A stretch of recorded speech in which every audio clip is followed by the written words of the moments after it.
oh sol de mi querer, mujer de mi ilusión, mi amor te consagré. Mi vida la enviese una esperanza azul. Mi vida tiene un cielo que le diste tú. Tuyo es mi corazón, oh sol de mi querer, mujer de mi ilusión, mi amor te consagré. Y a todo el corazón te lo entregué. Eres mi sol, eres mi ser, eres mi amor.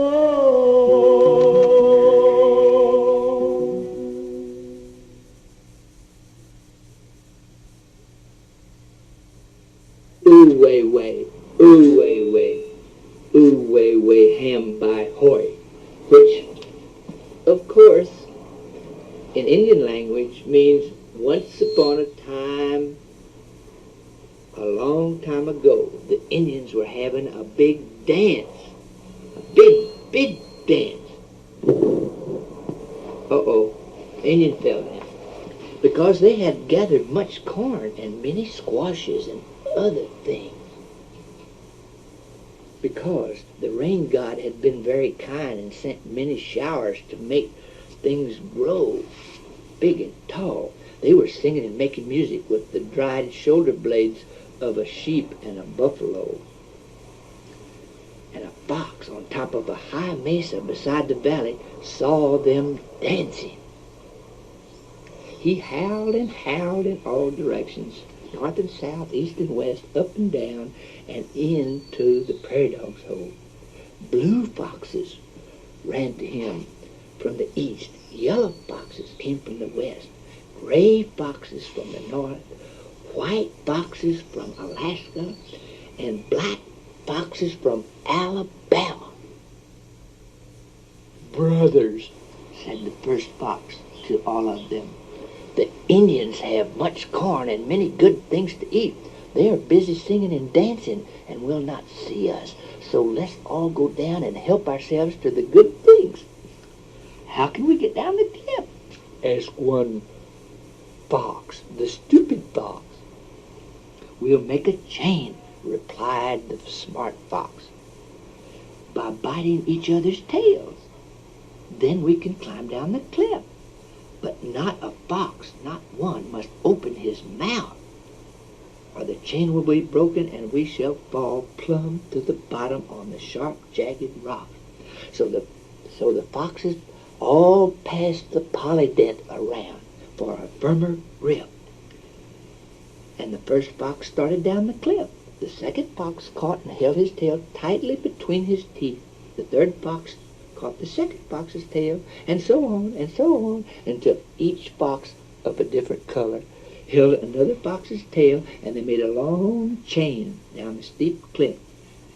But an ant stung one of the foxes on the elbow, the fox near the top, and he forgot his orders from the lead fox.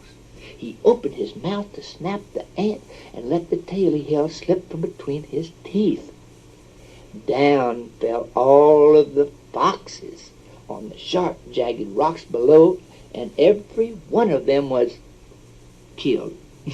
No, I just made that up. They weren't killed, but they were scratched up, and they had bruised knees and bruised Adam's apples, and oh my goodness, a hurt elbow, and one had a sprained ankle. And the moral to this is, if you're going to steal something, keep your mouth shut or you'll sprain your ankle. Remember that, Ren.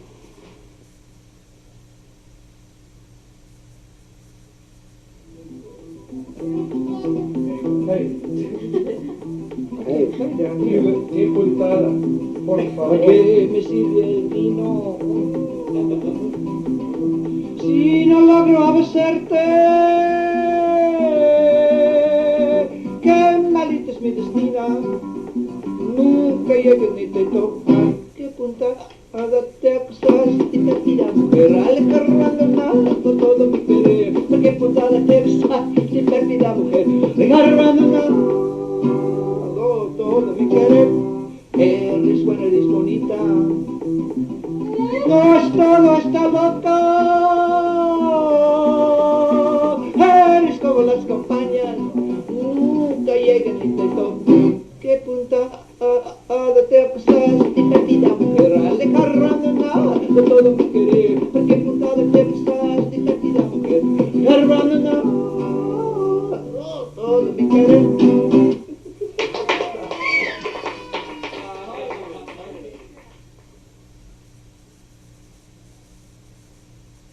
Mama came up from the cellar and said,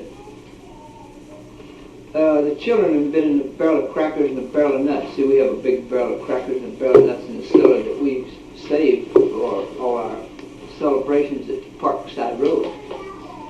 And said, will you speak to the children about getting into the barrel of crackers and barrel of nuts? And I said, heck, you know, they fussed me. So I went down and looked, and it was mice. So I came up and cried, mice. I said, well, what are you going to do about it? Well, you know me being an outdoor type. I said, I'm going to go to town and get 2 traps. Mom said, no, I'll go to town and get traps because you stay too long at the beer joint. So she brought me 2 mouse traps, and I went down and put one by the barrel of crackers and one by the barrel of nuts. Bright and early, Mom poked me in the rib and said, okay, outdoor type, get up and run your trap line. And just like the little red hen, I did. So I disappeared down to the cellar, and she couldn't wait. She was burning breakfast for the children, you know, like she always does. She can burn a stove. And so she couldn't wait. She whispered down in the cellar, have any luck? I said, yeah, I caught a mouse. She said, by the crackers? I said, no.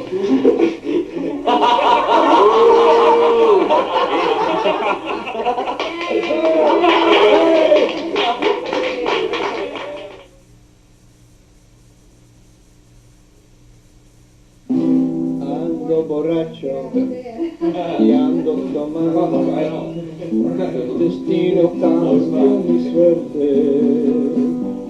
Y a su cariño nada me importa, mi corazón te olvidó para siempre. Yo que tanto lloré por tus besos,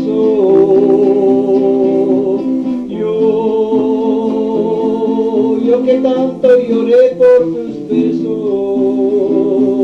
hoy solo puedo brindarte al desprecio. Yo que tanto te quise en la vida.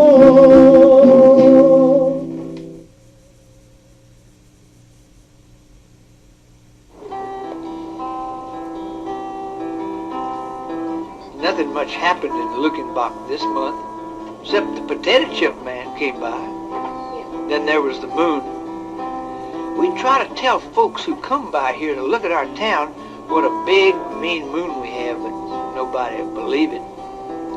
Last night it showed off. The greatest ever. It just hung there, daring you to look at it, making silhouettes into things, and things came alive. It even shined plumb to the bottom of the canyon, under bluffs, and plopped dark donuts around the bottom of the trees on top of the mountain. It's the kind of moon that makes haunted houses uglier and ugly girls prettier. Little animals see farther and feel closer together. Brave weeds even rose up to look around for lawnmowers. Grandpa sat up in bed and said, "What's that?" And the hair on Grandma's leg stood on end. He said, "On moon-bright nights like this, big-eyed deer tiptoe into larger openings, and they can dance better because they can see where the rocks are at. And their prancing gets fancier and freer because they know man's not there to dampen the dance. This kind of moonshine makes you crazy, they say, if you sleep in it. But I think you're crazy not to try it. Mama slept with the baby that night to protect it, and I flounced in bed, even in a thick rock house. When I went outside to see what was the matter, something scared cold chills up my back. Everything was standing at attention over new shadows. Then what was that moved? Probably just a little old nothing. A big full moon is like a person, really, and it needs help to show off. And last night, all the clouds stayed home on purpose to create a great solo. We can't stand an encore. It takes too much out of you. Those who saw the moon said they could smell it. One even said it tasted like sin. And the quietness at the Parkside Road was deafening. And the little single couple sitting there touched the backs of their hands together. Scare me. We've been telling strangers who come to Looking-Back about our moon, but I know they won't believe that we have such a big moon for such a small town.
Now, a visit with Ace and Hondo at the famous Dragoness Ranch, brought to you by...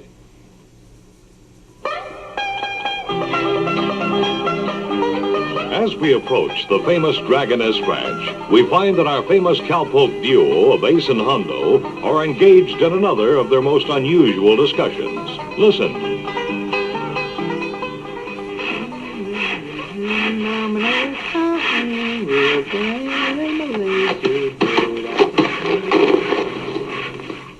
Hondo, what in the Sam Hill are you doing to that pretty door? Oh, hello, Ace. Get down and come in. I'm sawing holes in the bottom of it. I'm making it so as my cats can get out when I tell them to get out. Well, how many cats you got, Hondo? Well, 4, can't you tell?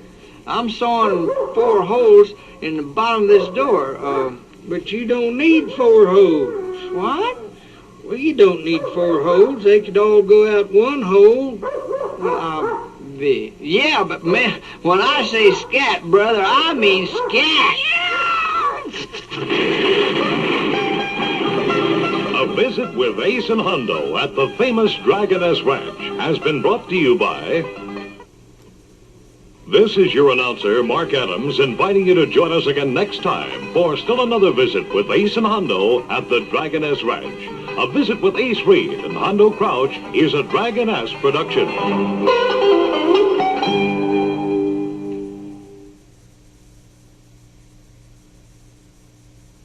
I'm sitting here at Mama's antique shop called the Rumpelkammer. I guess you can hear the old antique clock. Can you hear it? That's an old grandmother's clock. It used to be a grandfather's clock, but it's old and has a little crack in it. What you just heard is a radio show that Ace Reed and I are trying to get together. Well, we got it together, and it's the greatest thing since, Mocky, my old horse. And we're trying to flood the market with it. And if we do, we'll make about $6,000-7,000 a week. We'll be so rich then, we'll just won't know what to do. Of course, we haven't sold one yet. Just got back from an international chili cook-off at Terlingua, Texas. That's on the other side of the Big Bend National Park. And I cooked pure armadillo chili and served it on the half shell. Oh, it's quite an event. I got disqualified. They found a rabbit hair in my pure armadillo chili. I wasn't too discouraged because, I mean, imagine my first attempt and just losing by a hair. Well, what discouraged me mostly, though, I guess, was I ate all the chili I could hold and I threw it out to two Terlingua dogs, and you know what they did? They rolled in it. Well, here comes Mama to see I'm supposed to be refinishing furniture. I have lots more to tell you guys. Adios, y'all.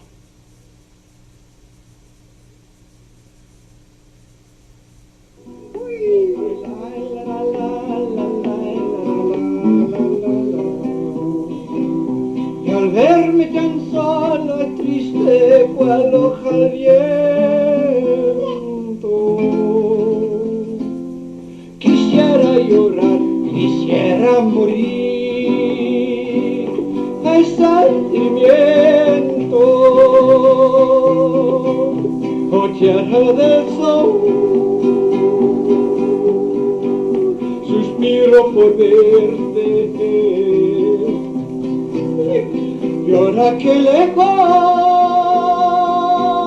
mi vida sigo sin amor, y al verme tan solo y triste cual hoja al viento,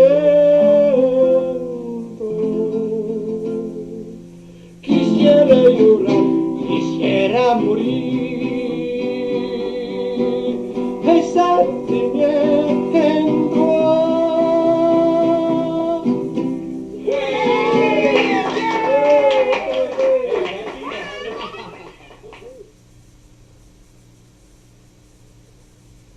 Was this little man that I knew, he was only 10 feet tall. He had that sparkle in his eye, although he was a little off the wall. He had a yarn to tell you, and you know that every song was true.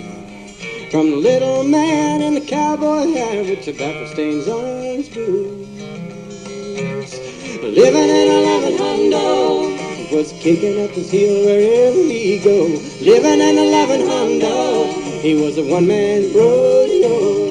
I said, living in a loving Hondo, he was kicking up his heel wherever he go. Living in a loving Hondo, he was dancing with the doors. When the good Lord made old Hondo, well, he threw away the mold. He was the last of the old-time buckaroos with a heart of solid gold. Well, he finally got so many friends, he had to get himself a town. So he bought a little place called Ludenbach, 10 a month and 20 down. Living in a loving Hondo, he was kicking up his heel wherever he go. Living in a loving Hondo, he was a one-man rodeo. I said, living in a loving Hondo, kicking up his heel wherever he go. Living in a loving Hondo, he was dancing with a do-si-do. Get your partner.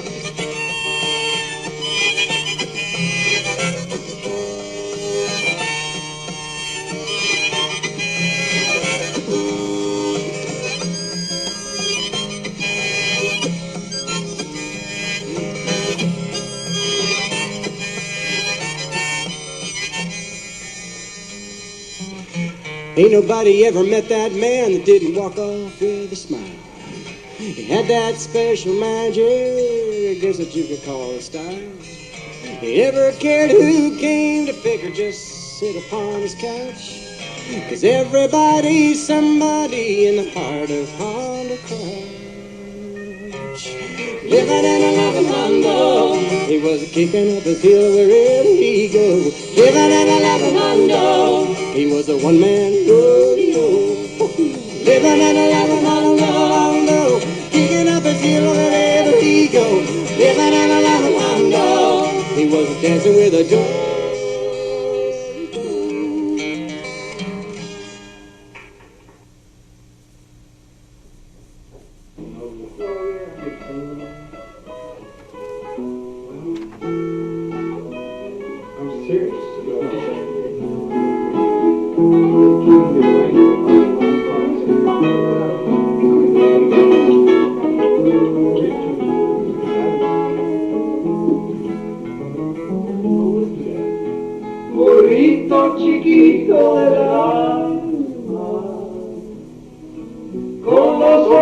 ojos llenos de tristeza,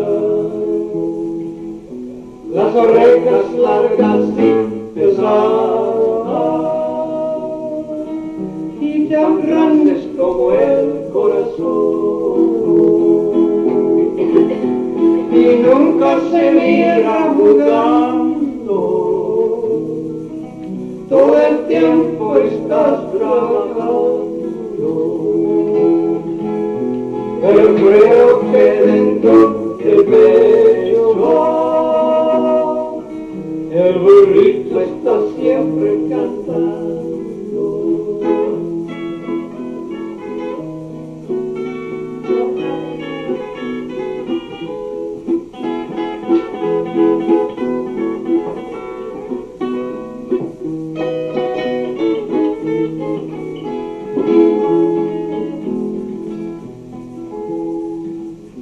Y nunca se mira jugando,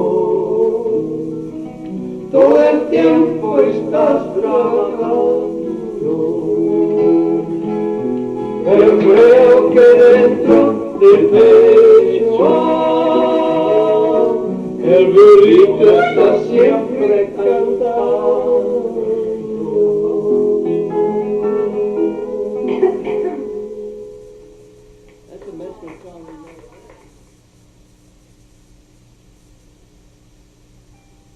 Ren, did I ever tell you about the fox and the skunk? Well, one day, once upon a time, a long time ago, Mr. Fox slipped into a watermelon patch and stole a watermelon.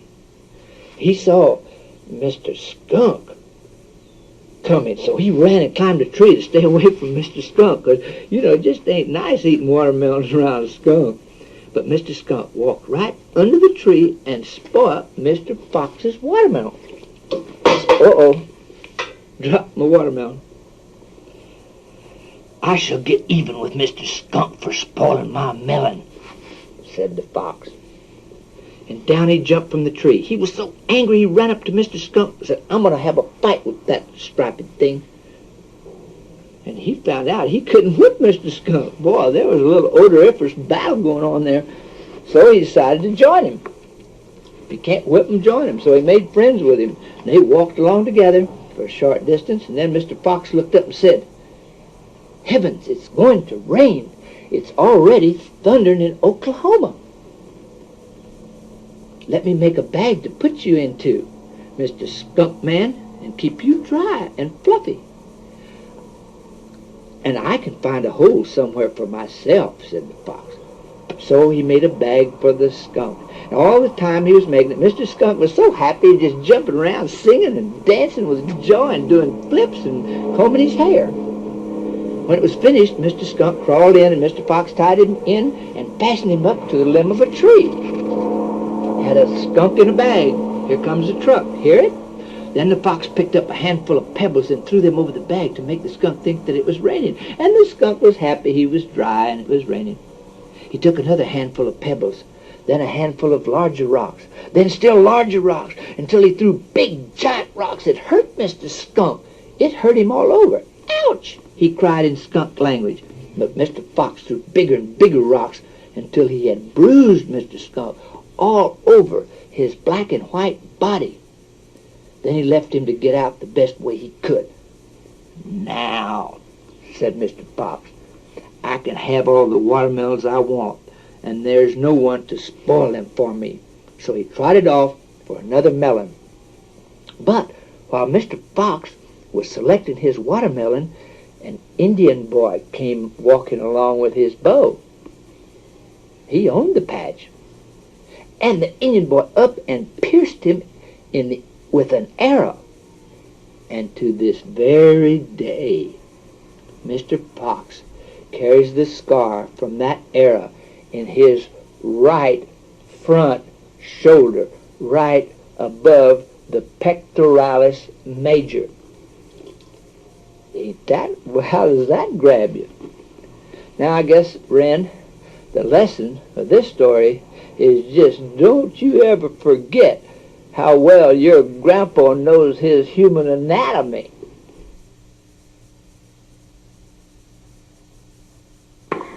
and this is your national headquarters, and you return here every summer. I would like for you to tell me why all the mud daubers in the world have chosen Luckenbach as their national headquarters and our world's headquarters. Could you tell me that in a few words?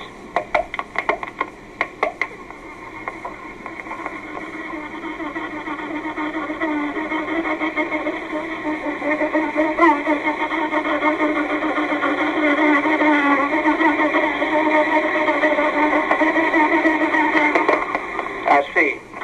You say, once upon a time, a long time ago, about 200 years, you say, a little wounded mud dauber flew into Luckenbach, and that was before white man had settled here. And the Indians took this little mud dauber in and kept him until his wing was well. He returned to a colony of mud daubers and told them about how friendly the people in Luckenbach were, and lo and behold, they descended upon Luckenbach the very next summer. Is that right?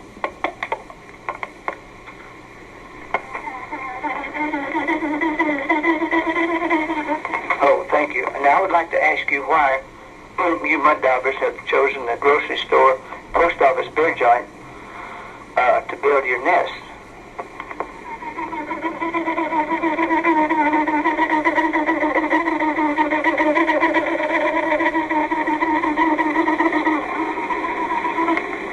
I see. Well, he said that they picked this spot because they're not bothered. See, we have no customers here, very seldom, and mainly on Sunday, and they don't work on Sunday. Now then, I'd also like to ask you, Mr. Mud Dauber, where are you getting your mud now?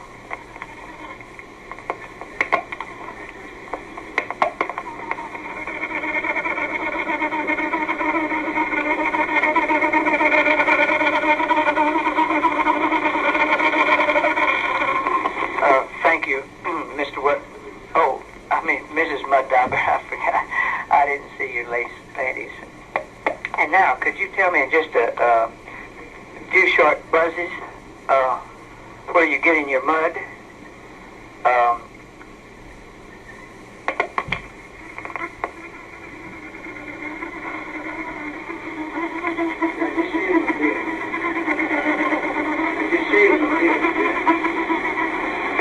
Oh, thank you.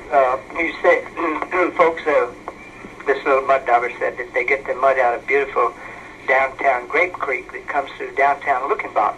It has the best mud dauber material in the world. Now, a visit with Ace and Hondo at the famous Dragoness Ranch, brought to you by...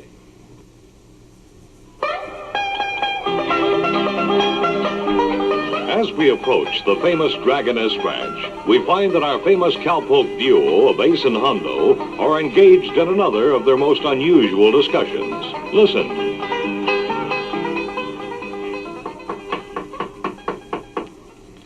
Come on in, Hondo. Hi, Ace. How'd you know it was me? Well, it's about that time of day. Have a cup of coffee as usual. Well, don't mind if I do. Whoops. I think it was cracked anyway. We'll get another one. But Hondo, be sure it's cracked too. I hear you've added another acre to your ranch. What's the name of it now? Well, I just bought another branding iron, and I call it the Bar T Era S Crowfoot Diamond Zigzag 2 Lazy 2 Turkey Track Coffee Pot Circle Dock His and Her Ranch. That's the name of it. Well, do you raise many cattle? No, sure don't. How come? Well, they can't stand the branding. A visit with Ace and Hondo at the famous Dragoness Ranch has been brought to you by... This is your announcer, Mark Adams, inviting you to join us again next time for still another visit with Ace and Hondo at the Dragoness Ranch. A Visit with Ace Reed and Hondo Crouch is a Dragoness production.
better than marijuana.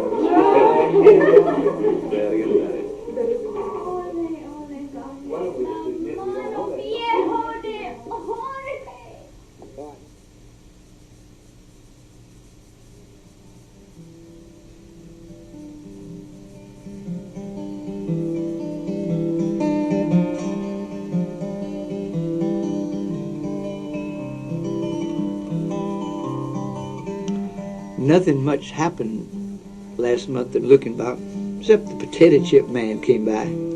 Forgot about that. Oh, then there was daylight. A Looking Back daylight is that time of day you wish would never go away, when bang, all of a sudden there's no dark and there's no light, and it's foggy, and it isn't. It's as humble as life being born. Ain't that nearly a blessing? Daylight on earth is when light is busy making little old nothings into somethings. And sometimes big brown bears turn into just big brown rocks. Daylight in the winter is when little dripping icicles get a new hold on their host. And Jack Frost is busy rolling up his carpet, always from east to west, that cover the hills we love so. Daylight in the spring is when little dewdrops are just clinging onto grass tips, just shivering from fright in the early morning light, because they know the sun is fixing to love 'em to death. Don't know why they shiver. Happens every morning. I guess they have hope. Daylight in the summer is when little old ladies are thinking about putting on big old bonnets and long sleeves to hide from the sun, and little young ladies are thinking about taking off all their clothes to lie in it. Scare me. And Mama's thinking about pulling the shades in the living room, where no one has really ever lived, so the sun won't sad the colors of the rug. Daylight in the fall is when big-eyed deer are getting closer to the ground. They know at this time of day, red-eyed hunters with heavy rifles will soon be stumbling through the brush again, and again, and again. And big trees brace themselves. The first norther's going to tug pretty colors out of just plain leaves, then walk off. A Looking Back daylight really is that time of when there's just thousands and thousands of insignificant miracles happening. Little quiet night feeders softly remembering their way home. And soon their little delicate night tracks will be erased by big fussy day ones. And the squawking mockingbird will wake the sun, and the sun will tell the mama hoot owl it's time to fuss her big-eyed babies to bed. And all the stars that were admired last night will take a back seat in the bus. And the fantastic firefly will be just a bug. But a giant weed will turn into a beautiful sunflower. Then there's that unbelievable smell of fresh coffee and leathery ranchers sitting around sipping too many cups just to keep from going to work. Little empty lunch pails are meeting full ones on the freeway. You know, my music-making friends never get to enjoy all this pretty stuff. They're too busy racing the day home. Sad folks wake up and say, "Another day." I wake up and say, "There she is again. There it is." Isn't that funny? All this pretty stuff doesn't happen unless I'm there. I get on my knees and pat the earth and say, "God, you done it again. God, you done good. Thank you, feller. Friend?"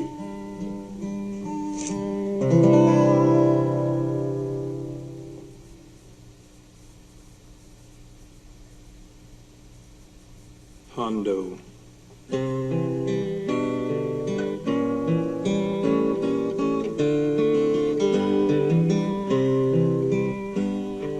was a Pied Piper with a Spanish guitar, the hero and sidekick in one. A cowboy clown in a red bandana, a desperado for fun. He knew the Indian secrets, the hiding place of the deer. He loved the size of wide open eyes when kids gathered close just to hear, while he'd sing of sundown and tell of the moon and thank God for the daylight each day. And his stories and laughter were never for sale. They were treasures he just gave away. They were treasures he just gave away.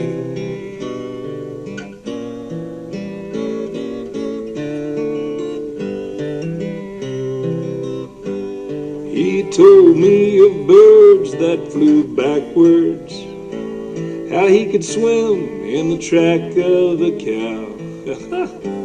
And he said he could talk to mud daubers, but really never knew how. Now he never made it big in the movies. He didn't go in for polish and chrome. He canceled a concert at Carnegie Hall. He said, it's too far from home. But he'd sing of sundown and tell of the moon and thank God for the daylight each day. And his stories and laughter were never for sale. They were treasures he just gave away. You know they were treasures he just gave away.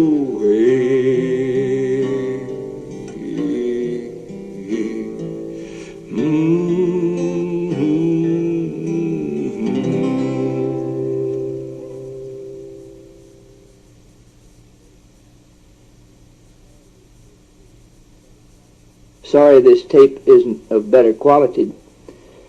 You know how it is recording in a subway.